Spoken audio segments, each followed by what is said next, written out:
Now, it's just one of many sources that a CIA analyst would use. He'd use overhead, he'd use human int, and he'd use all the tools, and there's the psychic input too. Yep. So on intractable problems, it's very useful. Crash retrievals are one of the toughest things. I mean, the government and the MJ-12 and the control group, this is one of our primary missions. Yeah. Is it crashes, it lands. I don't care what country it's in. We see it come in. We're in there as fast as possible, recovering the stuff. And until you show up with, a few tanks and armed guards saying it's Bolivia's, good luck with that. Right.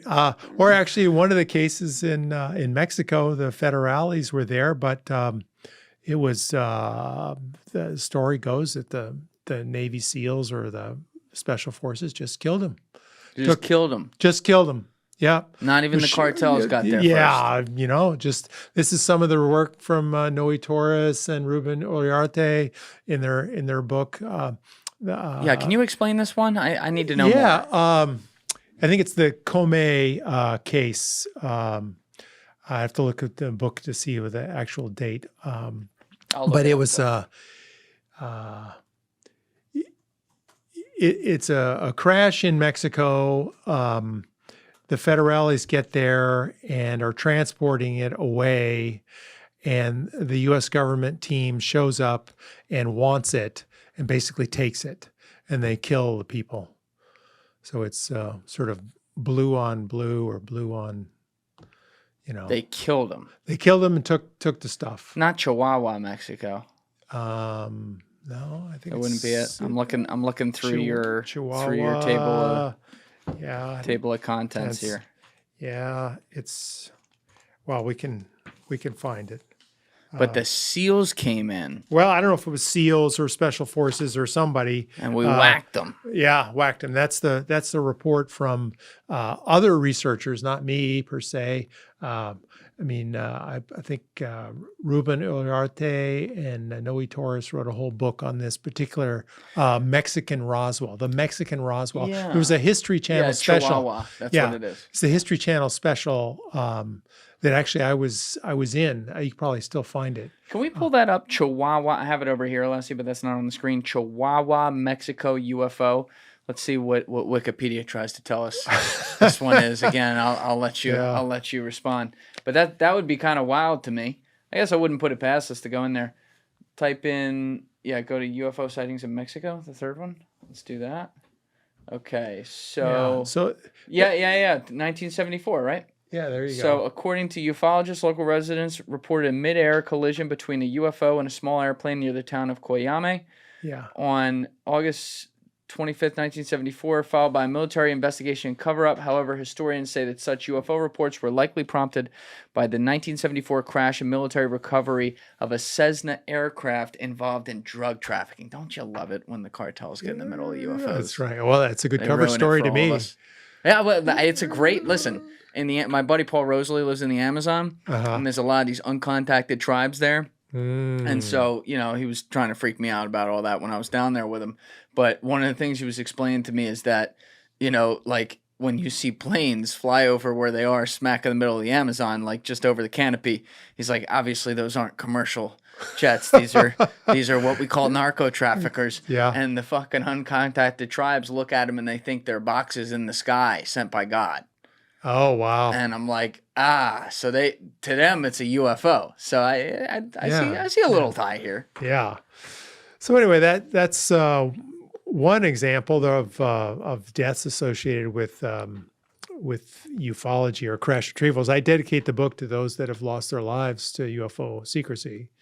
And there's the Sandia Engineering District technicians in 47 that went out to Roswell to handle the bodies, and they several of them died of profuse bleeding in the nose and mouth from handling the bodies. They're going out with their best hazmat suit of that era to pick them up and put them in the sort of caskets, so to speak, and ship them off. And I think that was the first tip-off that oh my goodness, these things are potential biological weapons, and that continues on, and that's one of the impetus for my dad's book, Alien Viruses that he did. That was a fun one. Yeah, I mean, if you're talking about a species that's coming from another dimension at the very least, or a different place, of course they have a total different. I mean, it's common sense. They have a different biology, and I mean, biology is the most dangerous thing that exists on this planet. So why wouldn't it be dangerous from somewhere else? Yeah. For sure. What was the thing in, I want to say it was 1939, Senator Cardell, something like that. He in DC, I probably have that wrong. Maybe it started with an S, I forget. But it was definitely with a C or an H. H. But he allegedly in the basement of the Capitol saw a few alien bodies or something like that. They were like alien parts existed in vials of formaldehyde. I think I've heard that story, but I don't have any, deeper knowledge than you do about it. Yeah, when I hear stuff like that, because then I would think that guy would have written like a whole memoir on it or something. Well, there's lots. He may have. I mean, has anybody gone to look for his files? I mean, I want to go to Las Vegas to Harry Reid's archives and go through that. I mean, he's got to have a lot of information there that's, I mean, there's lots of subtle clues. There's no smoking guns, but there's circumstantial and supportive evidence everywhere that could be brought forth. Do you think some of that, and I asked this of a lot of different guys sitting in that seat you're in right now when we're talking about this, do you think some of that is that these civilizations could simulate it ahead of time? And in English, what I mean by that is if you are either one, an extremely advanced extraterrestrial species from far away that far exceeds our abilities here, or future humans from way in the future who far exceed our abilities here and have insane powers to, distort time, whatever it may be. Couldn't you simulate not crashing?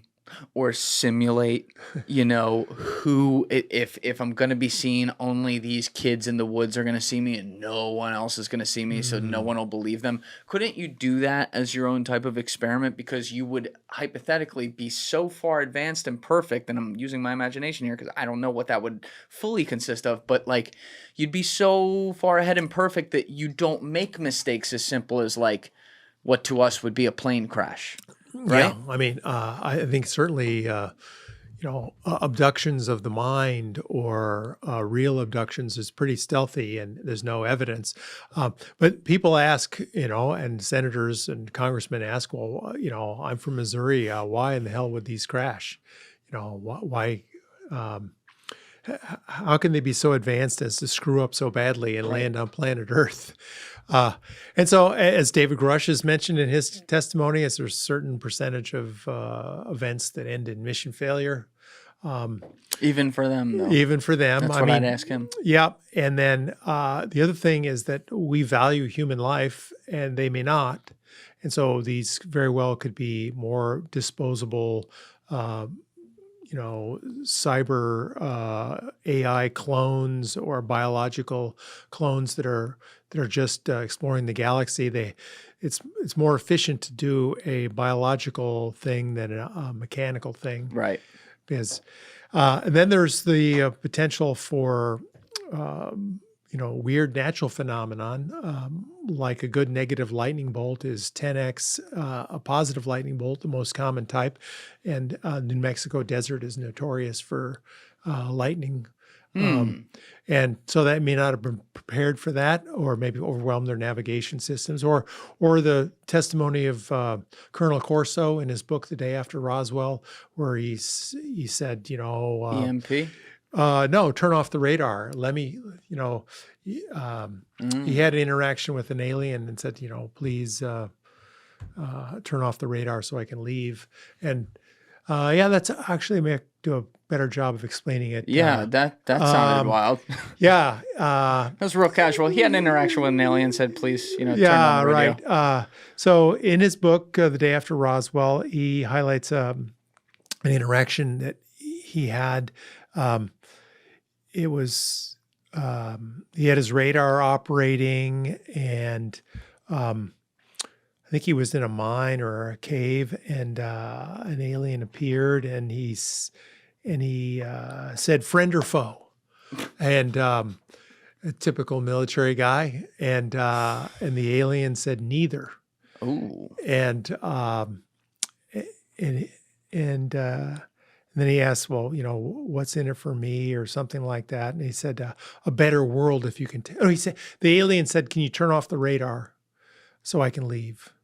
And he said, well, what's in it for me?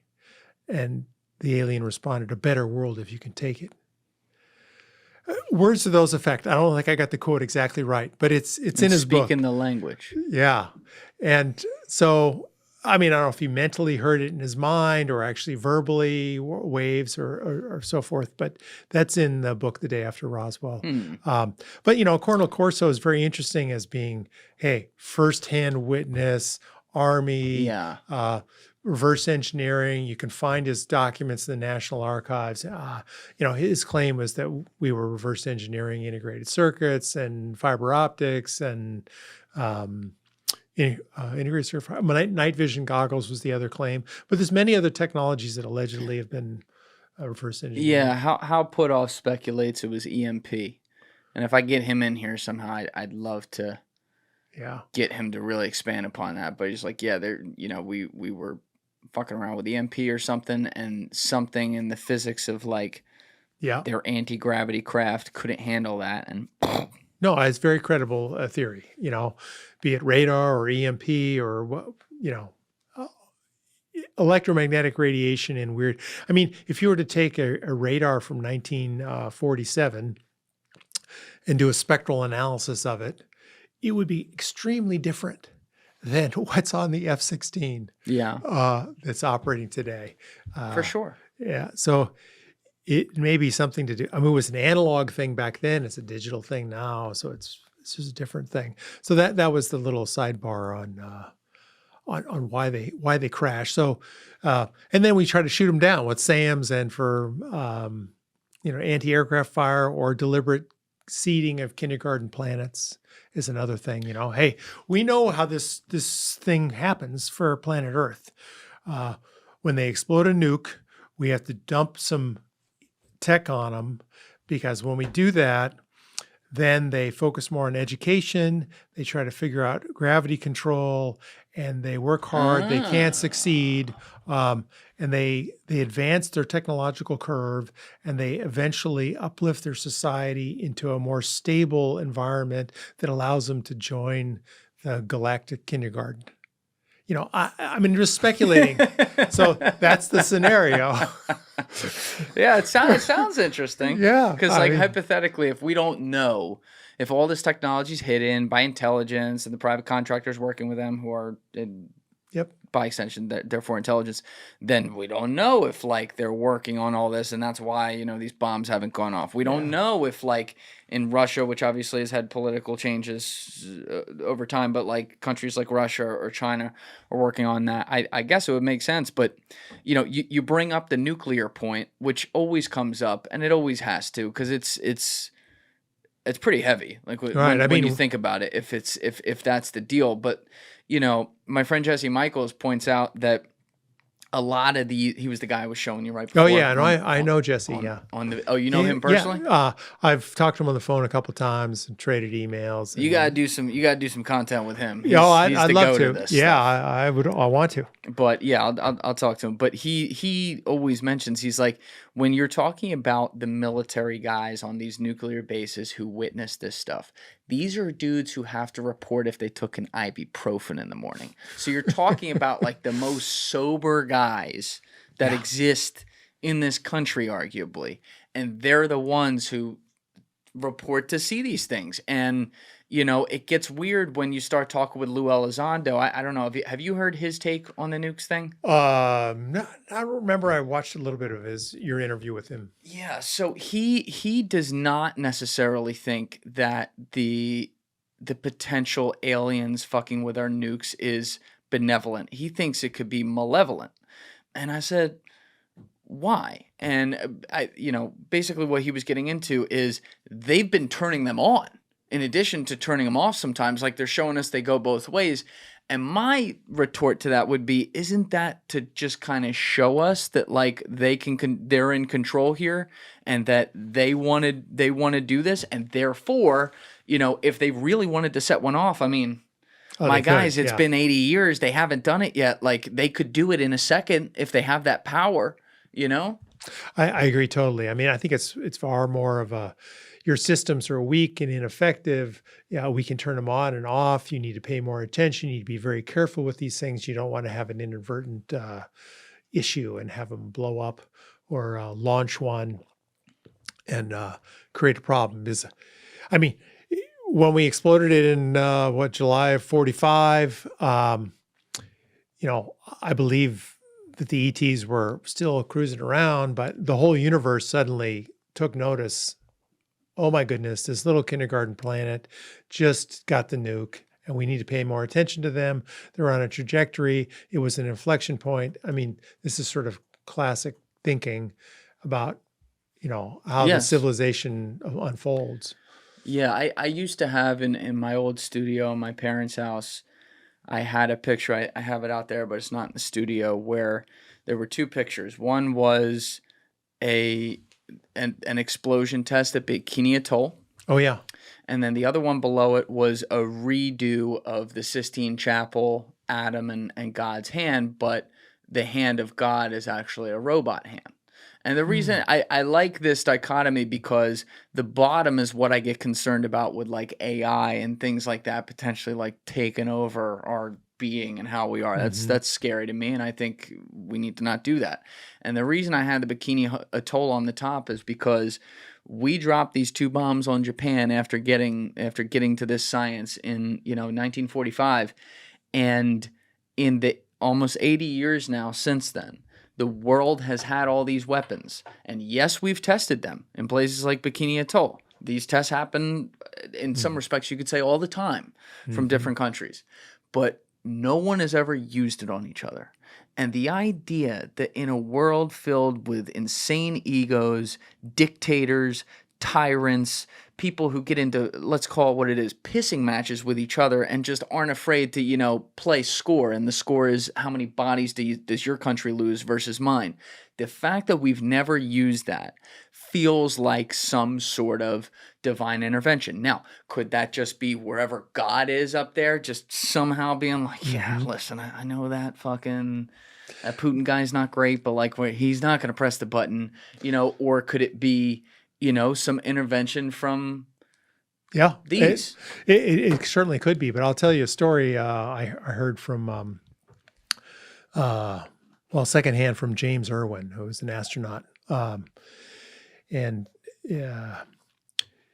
he basically said that while he was up on the moon, he had a vision given to him of 4 nukes going off in the Middle East. And I just, okay, that's sort of his input. And you look at today, with what's going on with Iran. When did he have this vision? I think Apollo 11, 12, whatever, he was on the moon. Okay. James Erwin, he's one of the first astronauts. So years ago. Yeah, it's in the 60s. Yeah. But I think he wasn't, and he told the story to several people, including my friend Rick Broom, who told me, and I look today, here we are in October 2nd of 2024, and the Middle East could easily go a couple nukes. And I think that might be the, I hope doesn't happen, but I think that it's probably going to take 1 or 2 nukes going off in hostility again to remind the Earth that we need to get rid of them. You think that? You think I'm just thinking it's a scenario that's they're planning for, and the question is what would happen? What scares me is the guys like let's put a time period on it too, but we'll expand that. The guys like the Curtis LeMays of the world. Okay, back then, they believed in the 240 to 60 theory. And that's definitely not what they called it, but I'm just using what were alleged to be their quotes behind the scenes, which is that, well, if Russia hit us, we'd lose 60, but we'd hit them and they'd lose 240. We win by 180. Yeah. Right? And so, yeah, we look at that during an era of people where, they probably blew off a president's head. But who's to say it doesn't take more than a few people thinking like that, right? There can be thousands of great people in the government, and I have no doubt that there are. And then you just have a few people in positions of power who just fucking suck and have that thought, right? Yeah. And then suddenly, to your point, maybe they put that into practice, if you will. I mean, what I thought was interesting was Erwin's comment that it was the Middle East, and we're sitting there with Iran. Okay. I find it impossible to believe that Iran hasn't purchased a suitcase nuke out of the, vast missing stockpile of suitcase nukes from the Russian government. And that, they have a few bombs. And if they were to set one off, there'd be a retaliation and people would go, well, this is not a good idea anymore. Is it sort of, you can see a limited exchange in my mind. Not that the U.S. and Russia or other major powers would get involved. So but as Robert Salas has often said, there's 20,000 nukes on planet Earth, and if they go off, you better be underground for a few decades. Yeah. Yeah, it's just scary. It is scary. It is scary. Well, it's to your point, it's strange times we're living in right now, especially. It feels like a lot of the rest of the world is on the brink, which means we're also on the brink because we're a world power. Mm-hmm. And by proxy, everyone's involved in these different conflicts that are going on, and whether it be in Ukraine or in the Middle East, it definitely makes you have to look at the simpler questions about, us as a collective rather than us as these stories that we call borders. Right. With all these countries that pretend to not be a part of the same human race at the highest level of stuff. And to me, like, the highest level of stuff is, don't nuke each other. Right. And it's interesting you sort of philosophize on that. I'll bring it back to the Majestic documents. There's one of the only sort of think pieces in the Majestic document trove is a memo written by Einstein and Oppenheimer.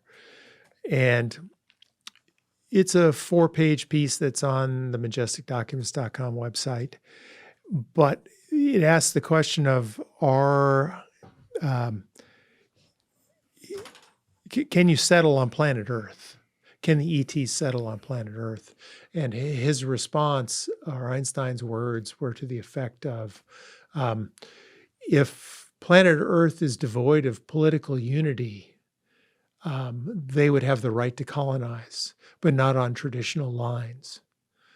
And it goes on for a paragraph or so. But I thought that was interesting in that,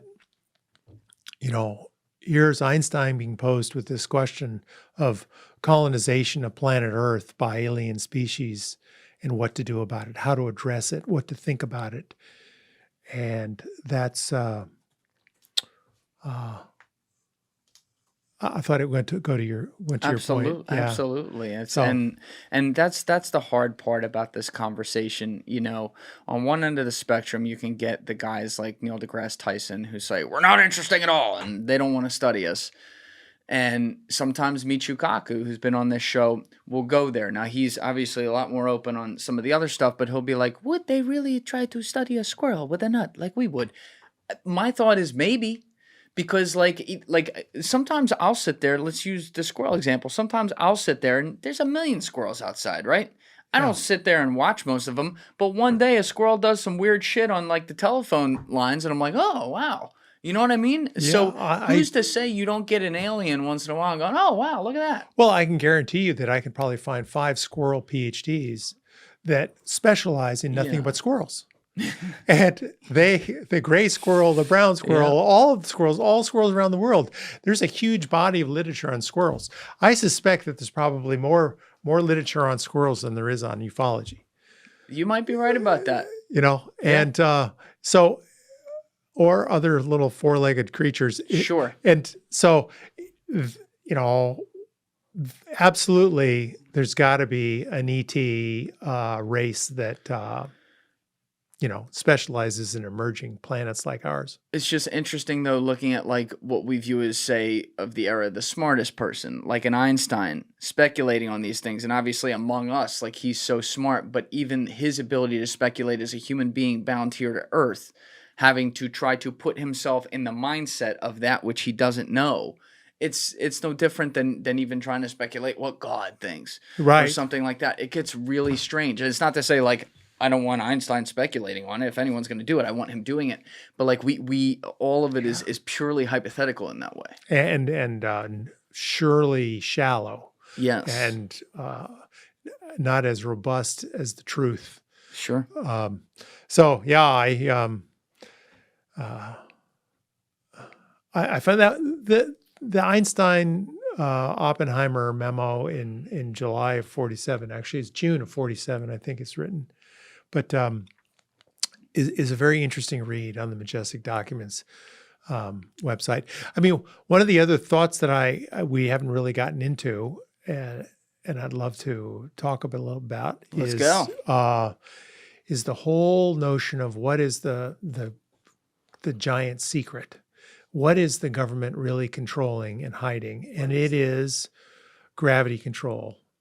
And how do you manipulate gravity? And this has fascinated me for the past 9 months, and I've been doing lots of research about it.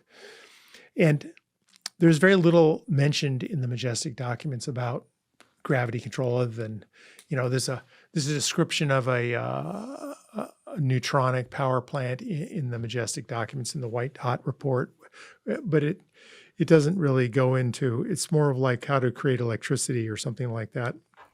But there's clues everywhere about the nature of gravity control in the sightings, not necessarily the crashes, but they're certainly in the crashes, but in the sightings where you have these electrostatic wicks, where you have a craft and it's got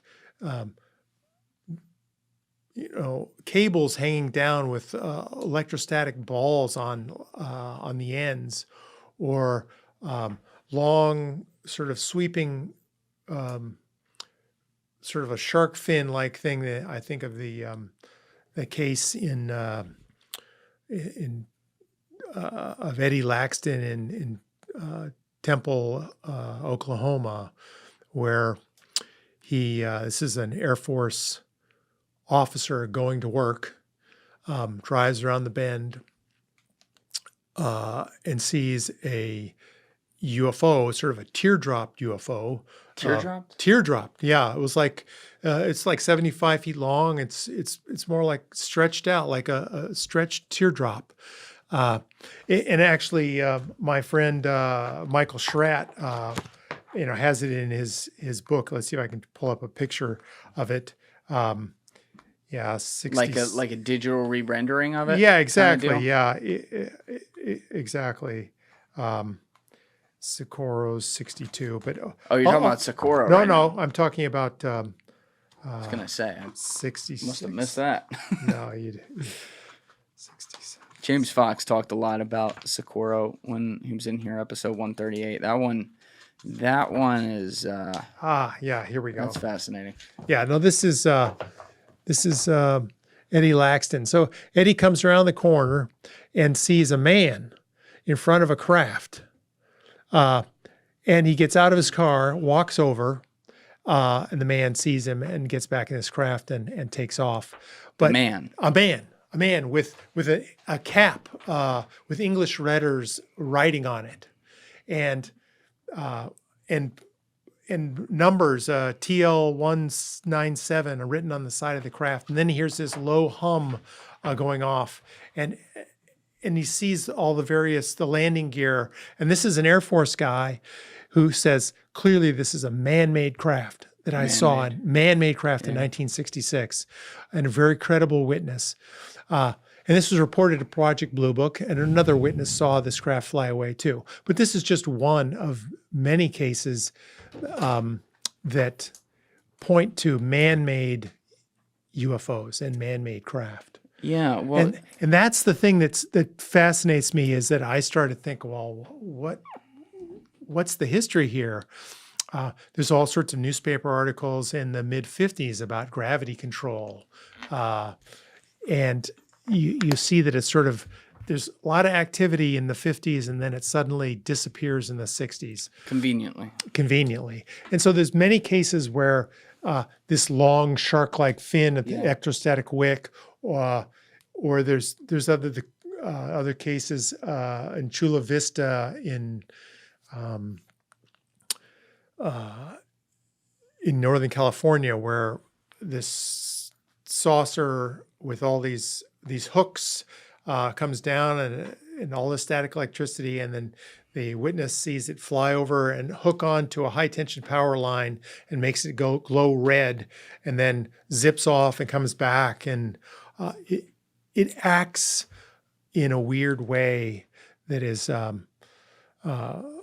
man-made and not ET. ET doesn't need hooks and electrostatic wicks and none of that stuff. So this is the giant secret, is I think that somewhere in the late 50s or early 60s that we figured out the equations for gravity control. Yeah, see, when you say we, I need to also possibly define that and stick on my little tinfoil hat right here, backed by the good old FOIA requests of the government that have been released over the years. But you talk about specifically, like, when we look at the 50s being where we figured it out, a very interesting event happened in the 40s, which you know about, which was obviously World War II. And specifically, there was another very interesting event right after World War II called Operation Paperclip, where we took all these Nazis and we brought them over to America, stuck them in Huntsville and some other places, and said, show us rockets and show us everything you got. And I do wonder sometimes, and this is like in the back of my head a question. It's like, obviously most of these guys were just some of the worst war criminals ever, and drank the Kool-Aid and believed in like these psycho Nazi beliefs or whatever. But I do wonder sometimes if the scientists, as the war was waning on, had just enough humanity, and that is giving them the minimum amount of credit possible, to say, if they got figured out some crazy things with physics, to say, maybe this Stash motherfucker shouldn't be the one in control of this. All right? I do wonder that sometimes, because you can look at it and realize Wernher von Braun was the head engineer at NASA when we went to the moon. A Nazi put us on the moon, you know, and that was very public too. Right. So what's happening privately? Yeah, well, I mean, and in the Majestic documents, there's many references to Ernest Strunghold and many other paperclip scientists that were involved in. But yeah, anyway, there are many examples of craft that I think are man-made, and I think one of the things that really draws me in is the comments of Ben Rich. Ben Rich, who was the head of Lockheed Skunk Works. Oh, yeah, for 15 years, Lockheed Skunk Works, and in his retirement in 1993 at UCLA, where it was his alma mater, he said on stage, "We have the technology to take ET home, and it won't take a lifetime to do it." He said, "We found a mistake in the equations and figured out how to do it." And when he says found a mistake in the equations, in my mind, the ETs aren't giving you equations. It's human beings that are giving you equations. So then I'm trying to think of try to understand, what was the trajectory of the science going on, and it was Lockheed. Well, it was the Glenn L. Martin Company in the late 50s that before it became Martin Marietta, which later became Lockheed Martin. Right. So the Glenn L. Martin Company in 1950 started a group called the RIAS Group, Research Institute of Advanced Studies, I believe, and that's on Wikipedia. And it was headed up by this guy George Trimble, who is the arch villain in Nick Cook's book, The Hunt for Zero Point. I don't know if you ever interviewed Nick Cook. You ought to interview him sometime.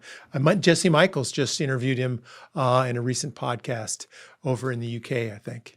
I'm going to have to check that out. Yeah. I'm not familiar with that. So the point is that Trimble and his team put together this huge A-lister team of theoretical physicists, theoretical mathematicians, and worked for many years on cracking the code of gravity control from an intellectual point of view, from a gravity control design. And I think they succeeded, 1960 plus or minus a year. And that capability, at that point, the Glenn L. Martin Company in 62 merged with Marietta, and Marietta was doing all sorts of deep underground bases and underground facilities and nukes and things like that, power plants. And so when those two companies merged, that's when I think the secret government spawned. That's the point at which the gravity control secret was figured out and went rogue or went proprietary or went offline. And it gets gray area too. Oh yeah, it's all speculation on my part, but the evidence so far points that they have this incredible scientific brain trust that figures out gravity control equations, and once you have the equations, you can start to implement it and build technologies. Well, this was another thing that Lou talks about that has me thinking and wondering about how deep this goes. He gets into the fact that these companies, these private companies, meaning like they're not with the government, were given these contracts decades ago for UFO crash retrievals. Just like how the government gives out defense contracts to companies like Lockheed Martin to help with weapons of war, they'd give out contracts for a company like Lockheed Martin or Northrop Grumman to go in and basically be the men in black, if you will, when shit goes down and bring back the craft and be in charge of it.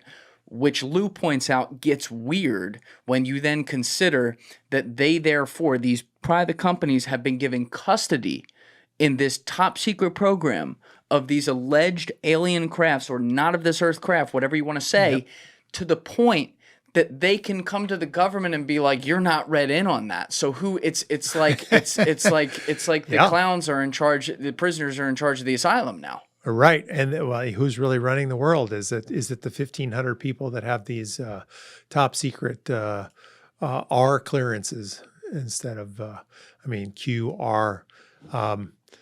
So I think that the secret management is outside of government control. If the president asks, they ask, "Well, why do you want to know, sir?" And he says, "Well, I think there's a threat to national security," and the response is, "We've investigated." There is. Yeah, we've investigated. There's no threat. You're not entitled to know. And even in one of the majestic documents, they say on the change control page that not only do you have to have an authorized executive order from the president, but you need approval of Majestic Security and Intelligence Command, so to declassify stuff. So I think it's a combination of both.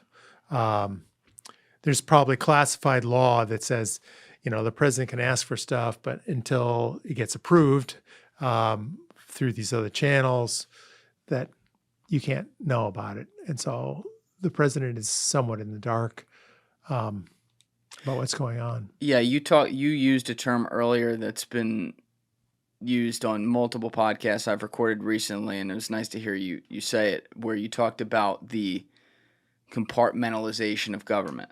Yes. And it's such a great point, because I'm just going to use some names right now, not literally, but like as a figurative here. You could have on one team within the government Hal Puthoff and Jacques Vallée, who are both geniuses and know a lot about the physics of this stuff and maybe have been read in on some crazy shit over the years. And then you could have another team of insanely great physicist A and insanely great physicist B, and they're working on something entirely different. And the two, they know they exist, but they don't know that they're working on these respective programs for the government. And one is a total, moated area of research, and the other one's a total moated area of research. And then things don't get shared. But there's some sort of, not to be sinister about it, but like just for the imagery here, there's some sort of puppet master above them, and it's a very small group or a person who is like charged with being the only person to know that these two things exist.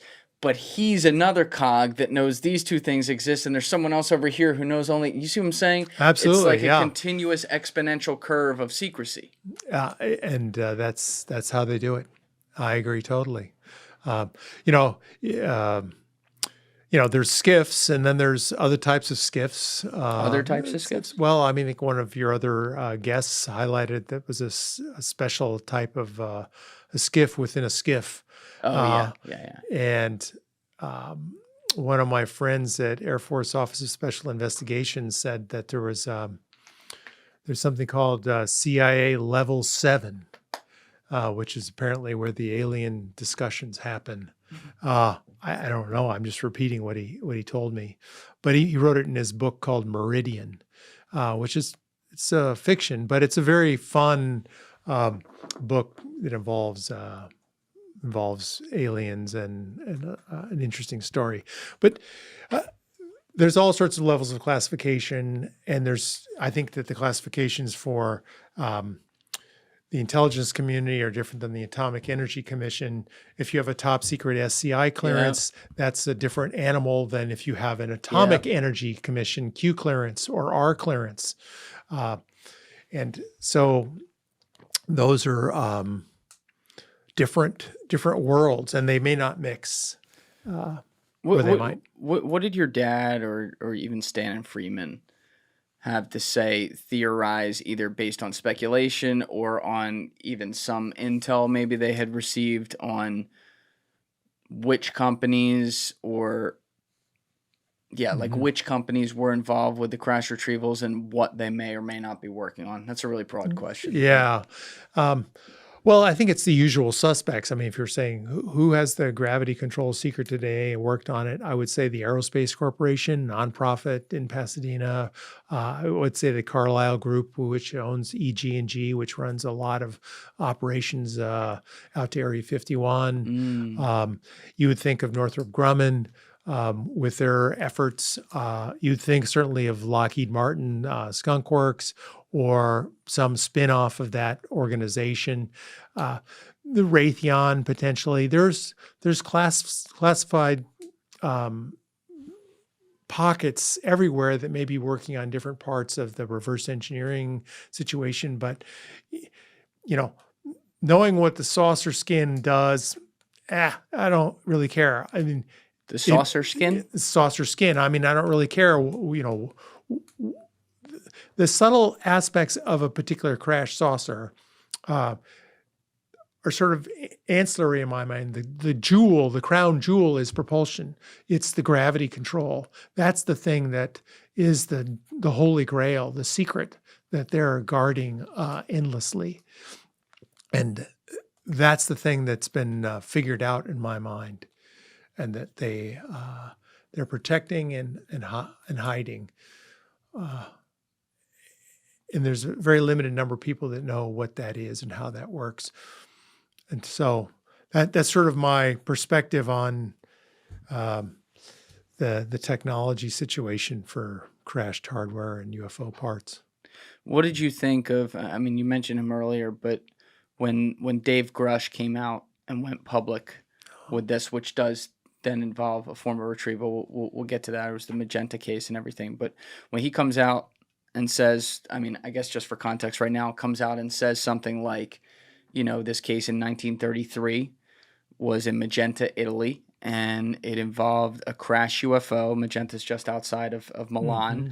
And at the time, you had fascist leader Benito Mussolini in charge of the country. He sends in a renowned scientist. Marconi, I think. Yeah, Marconi, and some other people, and they get this out of there. Allegedly, Benito thought that this could have been some sort of crazy weapon emanating from Germany or England or one of the countries, but they store it somewhere. I want to say in Lombardy, but fact check me in the comments on that. And wherever it was stored, it was somewhere else in Italy. And when the United States later invaded Italy with the Allied forces in the 40s, somehow they were able to, as they took control of the country, get possession of this craft and take it back, which is what David Grusch said, was some of the evidence he had access to. Yeah. Now, you've covered the Magenta case long before David Grusch came out with this publicly. It wasn't in my first book. I mean, it was Grusch's testimony that made me sort of pull that one out. And I think there were some Italian researchers that did a lot of work around that case. What I find interesting about it is that if it really happened in 1933, and I'm sure it did, that no doubt it went to Nazi Germany, because Italy and Germany were aligned as axis in the war, and so I suspect that Hitler and his team of scientists were all over it, trying to figure out how it worked or where it worked, and the Allies may have recovered it from Germany rather than Italy per se. But I'm just sort of speculating. I don't have any data. And then there's all sorts of comments or beliefs that the Germans, the Nazi Bell and all so forth, had some sort of gravity control and had craft. I have a lot of reserved judgment about that. I'm pretty skeptical that Nazi Germany had flying saucers, and went to Antarctica and all that. I want more evidence. It's definitely in my neutral basket. So, I mean, the 33 thing was great, and I applaud Grusch for kicking me in the pants, so to speak, by showing up in front of Congress and saying, "Yeah, we have crash retrievals." And I was like 18 years ahead of time. I was saying crash retrievals, and before me was Leonard Stringfield. Leonard Stringfield did a lot of AKA Webster. He was an Air Force guy too. He was an Air Force guy with photographic memory. Had all these great connections. I think some disinformation was probably fed to him, but he did a great job of in investigating and collating all sorts of material and information about crashed UFOs, and I leveraged his work. All his work is in my book as well. Yeah, I mean, these various cases, and didn't he have like a experience himself? I don't remember. Yeah, I can't remember the details of that either. But it's fascinating that like a guy who was then that prolific in the space came from the Air Force, where this shit happens. He was an intelligence guy, and he was very skilled at it. I talked to his wife, once on the phone, and he allegedly has all these files, primary source files, that have sort of disappeared. So that's been part of the challenge of his material, although many of his secretarial office files are all at MUFON headquarters, the Mutual UFO Network. And Michael Schratt has gone through them. He did this great book, Dark Files, where it has a pictorial discussions of all sorts of various cases, from Lonnie Zamora to other crash events, as well as sightings of man-made craft. So that's the there's lots of great investigators that are doing good work right now, pushing the needle forward. Do you, when you look at some of that World War II stuff and what Hitler may have been studying, do you think any of that is tied to those Foo Fighters? The Foo lights? Fighters? Yeah. No, I don't think so. I think the Foo Fighters were the real phenomenon that people were observing. But I'm just sort of, that's my perspective at this juncture. If I had good data one way or the other, it'd be interesting. Yeah, that one fascinates me. Yeah, because they were seen by so many pilots allegedly. Well, I mean, there's lights in the sky. I mean, there's the flying triangles in Belgium in '89, and there's all sorts of great cases everywhere. But did the Nazis succeed in gravity control? I just don't know. Did they succeed? I mean, were they the best brain trust on planet Earth at the time? You bet. Did they? Paperclip was absolutely gigantic and huge for our progress as a country. Yeah, it's crazy. And there's an interesting guy by the name of Todd Ritter, at toddritter.org. He speaks fluent German, but he investigates science and technology for basically German science and technology, and particularly historically one. He'd be a fun podcaster. He's done some good podcasts himself, all about Nazi technology. And that does sound fun. Yeah, it does. And, he basically found some documents that said, no, superconductivity was not discovered by a couple of guys that are on Wikipedia in the 80s. He's got German documents that basically show that describe superconductivity back in the 40s. That's fucking scary. And exactly. So he has some tremendous, but he's a primary source historian. He has a 5,000-page treatise on German technology, PDF on the web, and he does a lot. toddritter.org or Writer Institute, something to that effect. Yeah, I'll have to check that guy out. Yeah, he lives up in I want to say like Massachusetts. Okay. Dangerously close as well. Dangerously close, right? Yeah, exactly. So he's a very interesting source.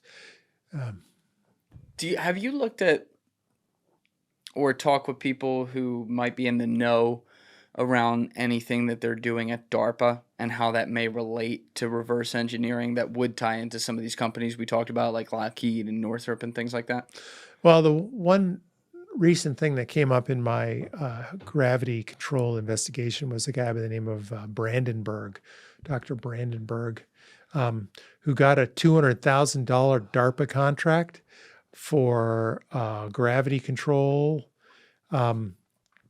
He was tasked with just doing a theoretical paper and report, no experiments, but he had also for $200,000. $200,000. I'll write a paper. Yeah. I'll do well, it. I mean, I don't know what it involved or what the scope of the contract was, but he also claimed to have done some experiments before showing a 7% reduction in gravity in his experiments. But at the same time, that's the only DARPA mention that I can recall. 7% doesn't account for the fact that these cases, like Eddie Laxton's case, where you got something the size of a desk that can lift 2,000 or 3,000 kilograms. Right. And so you need something that's substantial. There's also these NASA guys that are doing electrostatics or various manipulations of gravity that are all in the margin. It's like, I got like a 1/10 of 1% lift or something small. Or the work of Podglanoff and Ning Lee at Huntsville, Alabama, Tim Ventura and his work with the APEC group. He might be a fun podcast to talk. The APEC group? Yeah, APEC. If you type in APEC, APEC? Advanced Propulsion. But Tim Ventura runs a whole organization, 100 people or so, that is focused, loosely knit on gravity control and propulsion. That's APEC. it right there? Yeah. Okay. So they do a variety of work on various scientists that are focused on gravity analysis and gravity work. And that's something that you could explore and look at. It's got it. Yeah, I'm gonna have to check that out. I've never heard of that. Yeah. Okay. They're he's really good. He's a former venture capitalist, physicist. He'd be a great interview. Okay. I'll have to look into him. Yeah. A lot of these, I mean, pretty much all the cases we've talked about today, and a lot of the cases you cover in your book are land-based, right? So it's where they crash somewhere or are seen very clearly somewhere over land. But there's also this whole discussion about what's going on with potential transmedium UFOs, ones that operate in air and in water. Obviously, we've that even came in when you talk about like the 2004 tapes, like, oh, where'd those Tic Tacs come from? They come from the sea, maybe. But is there evidence of like any weird UFO, I don't know, crashes or something, or malfunctions that occur like on the water? I think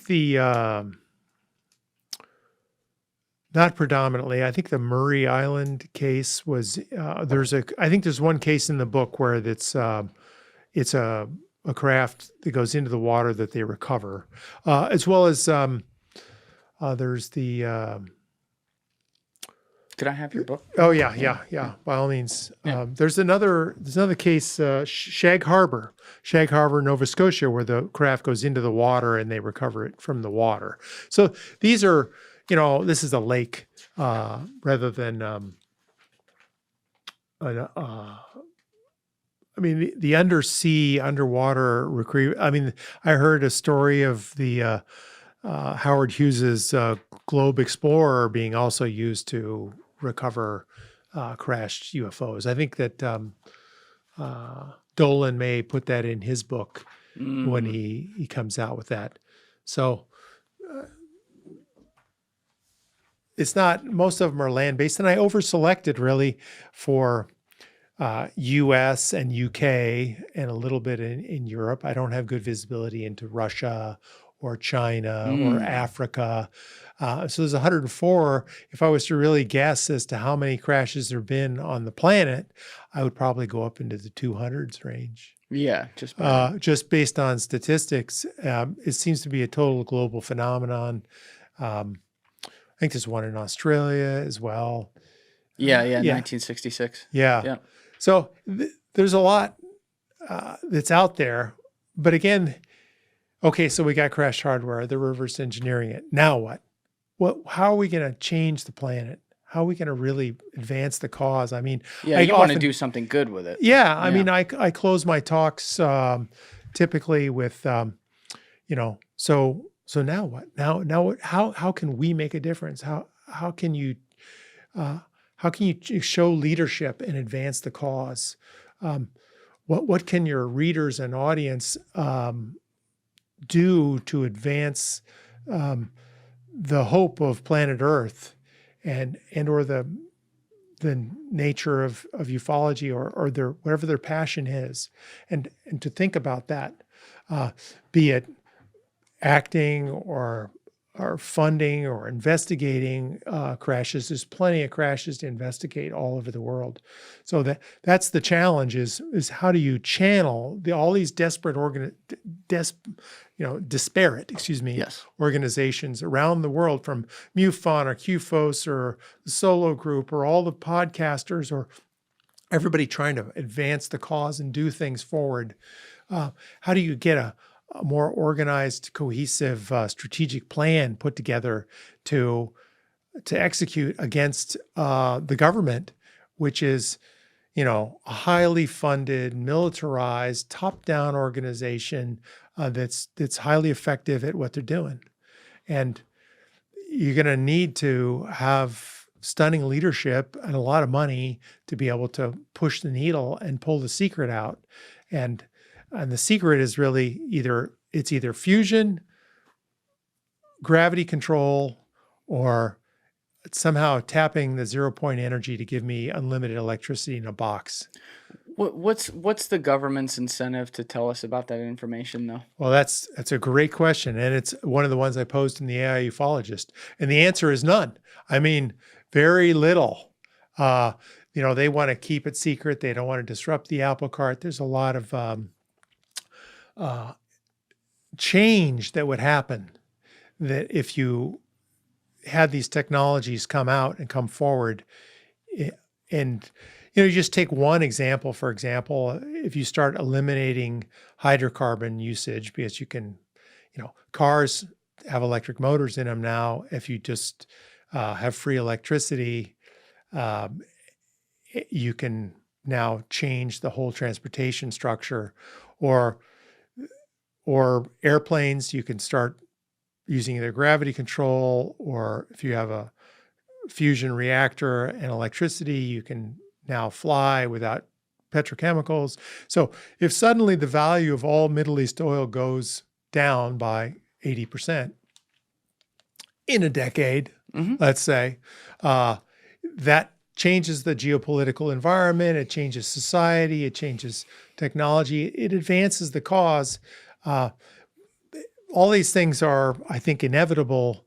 It's just a question of timeline and how it gets launched on the world.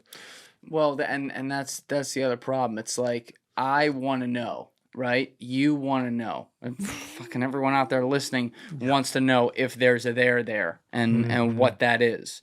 But, if these governments, and I won't just put our own in this, I'll put other powerful governments around the world who maybe on a topic like this, it's possible are working in concert in some ways, even if, diplomatically they're enemies.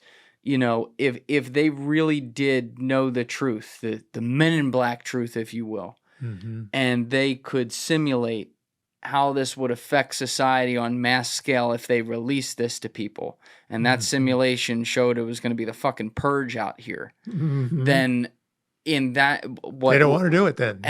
But that's the thing, and this isn't to be a bootlicker, but that's where I go, damn, I guess they'd be right to not release it then, I know. And it makes it so confusing.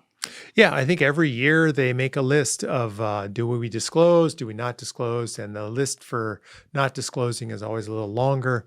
And what we've seen over the past few decades is titration and minimal disclosure. I mean, the Hollywood trajectory has changed, and far more movies and better response to ETs. I mean, the messages from the ETs tend to be, clean up your environment, get rid of your nukes, and